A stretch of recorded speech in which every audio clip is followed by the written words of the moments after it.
तो कहते गृहस्थस्य क्रिया त्यागो व्रत त्यागो वटोरपि, और व्रत को त्याग करने वाले वटु ब्रह्मचारी, जो ब्रह्मचर्य का पालन नहीं कर सकने वाला ब्रह्मचारी है वो कोई काम का जाइए।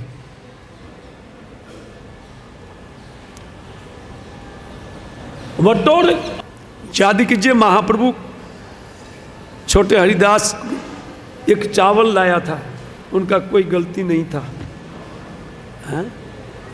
और न तो इंद्रिय लोलता के कारण माधवी को देखा था,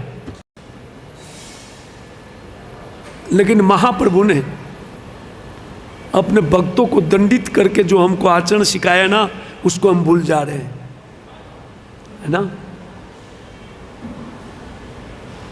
उसको हम भूले जा रहे हैं। गृहस्थों के लिए आचरण बताया है चैतन्य चरितामृत में, ब्रह्मचारी वानप्रस्थी सबके लिए आचरण बताया है। देखो महाप्रभु ने कहा कि इतना अच्छा, चलो भगवान आचार्य के घर में निमंत्रण था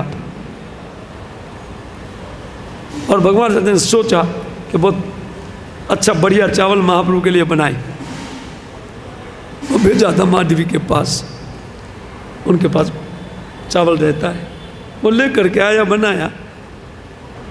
भगवान आचार्य को बोले महाप्रभु बहुत सुंदर चावल, इतना महंगा चावल कहाँ से आया? बोले वो माधवी के घर से। बोले लेने के लिए कौन गया था?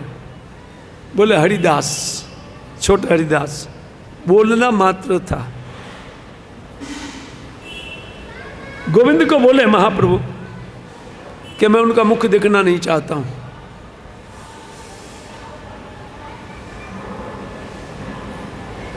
लाख समझा करके थक गया समाज भक्त समूह, लाख समझाया महाप्रभु को,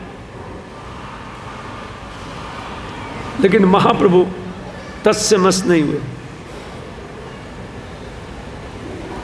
बहुत दिन के बाद खबर आया, हरिदास था, हरिदास छोटे हरिदास ने जब महाप्रभु ने प्रतिज्ञा लिया कि मैं उनका मुख देखना नहीं चाहता हूं, तो उन्होंने अपघात कर लिया। त्रिवेणी संगम में जाकर के अपघात कर लिया। और उनके बाद में महाप्रभु ने एक दिन पूछा कि ये हरिदास आजकल कहाँ है, क्या करता है? बोले महाप्रभु वो तो अपघात कर लिया। बोले उचित किया, बहुत ठीक किया।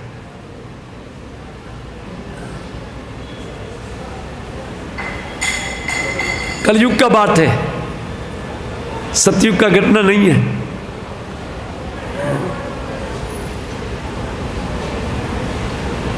देखिए हमारे जो आचार्य है, साक्षात श्री कृष्ण आचार्य का रोल जब करते हैं तो जो शिक्षा देते हैं भक्तों को वो मान्य होनी चाहिए। क्योंकि देह कुटुंब आपने सब किया अपने देह के लिए ना, उस देह गिद्धों का खुराक के रूप में पड़ा है, मैं देखती हूँ। और आत्मा नरक है तो, और आपने अपने आप को नरक में भेजा, क्या मंगल कर लिया? एक आत्मज्ञानी व्यक्ति के लिए बहुत सुंदर उपदेश भी इसमें है, हाँ? और आज विजयादशमी है, इसलिए मैं इस थोड़े श्लोकों में वर्णन किया, हाँ? बट देखिए इनमें उपदेश बहुत सुंदर है, हाँ? इससे कोई भी व्यक्ति चाहे ब्रह्मचारी गृहस्थ वानप्रस्थ कोई भी हो, कामना के बस में कभी नहीं होना चाहिए।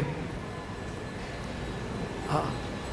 और भक्ति के पास इतना महान साधन होते हुए भी व्यक्ति क्यों इसमें आसक्त फंसे रहे?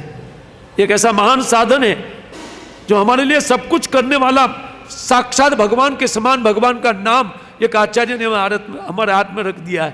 हरे कृष्णा कृष्णा हरे हरे, हरे राम क्यों हम काम वश में होकर के अपनी साधना से च्युत होते हैं? बिल्कुल अनुचित है, क्योंकि आत्मा अनात्म का विवेक देकर के हमारे हाथ में माला पकड़ाया है। अनात्म शरीर के ऊपर दृष्टि नहीं देना चाहिए, और आत्मा के ऊपर दृष्टि देना चाहिए, लो बेटा माला लो, दीक्षा लो, जाओ सिद्धि प्राप्त करो, है कि नहीं? अगर ऐसे मैदान में छोड़ दिया होता था गुरु महाराज ने, हथियार बथियार बगैर, चाहे माया से फाइटिंग करो, तब दूसरा बात था। लेकिन सबसे सक्षम हथियार हाथ में दिया है, तो व्यक्ति को एक सुरवीर सैनिक की बाटी लड़ाई करना चाहिए। मर जाए कोई बात, नो प्रॉब्लम, इसमें क्या दिक्कत है? भाई मृत्यु तो आती है मैदान में, और क्या। और माया के मैदान में, इस संसार माया का मैदान है, उसमें जो उनके साथ फाइट करता हुआ मरता है ना, वो एक सुरवीर बोला जाता है। और माया अपने आगोश में लेकर के घर में मार देती है ना, उनके लिए पूरा वैदिक लिटरेचर शोक करता, अरे मनुष्य जन्म लेकर के भी ये गया काम।